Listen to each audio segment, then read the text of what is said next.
This is Yueyue Liu. My topic is how to develop sustainable tourism in Beijing. Beijing, as the capital city of China, is also a well-known tourism destination, and most of its attractions are cultural heritage. According to the Xinhua News, the number of tourists reached 184 million in 2010, increased more than 10% compared with 2009, and the total income has risen to 276 billion Chinese yuan. However, this fast development of tourism industry has resulted in some critical issues that have negative impacts on cultural heritage and will affect sustainable tourism development.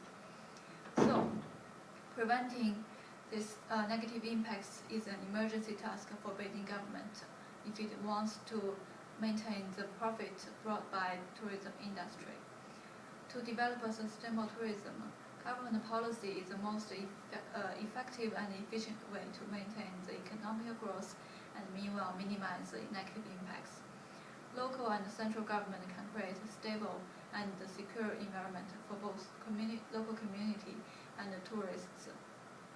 In the case of Tongli, the foreseeingly plan from the government at the early stage of tourism development prevented the small town from over-commercialized.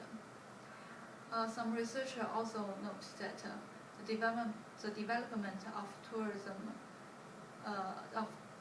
government policy to arrest the impacts by the rapid development of the tourism industry has slow to materialize.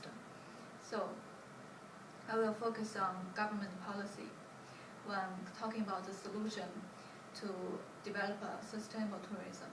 Apart from government policy, the local community and the tourist are the most direct related stakeholder. Some researchers express that in order to develop more sustainable forms of tourism, more emphasis need to placed on tourists in this more emphasis need to placed on the role of tourists because in many cases the tourist is described as an intruder instead of a welcome visitor. Therefore, solutions will also related to tourist and local community will also be discussed. To conclude, in this report, I will first evaluate the sustainability of Beijing tourism industry according to the indicators suggested by WTO, and then propose some advices from three aspects, that is government, tourist, and local community.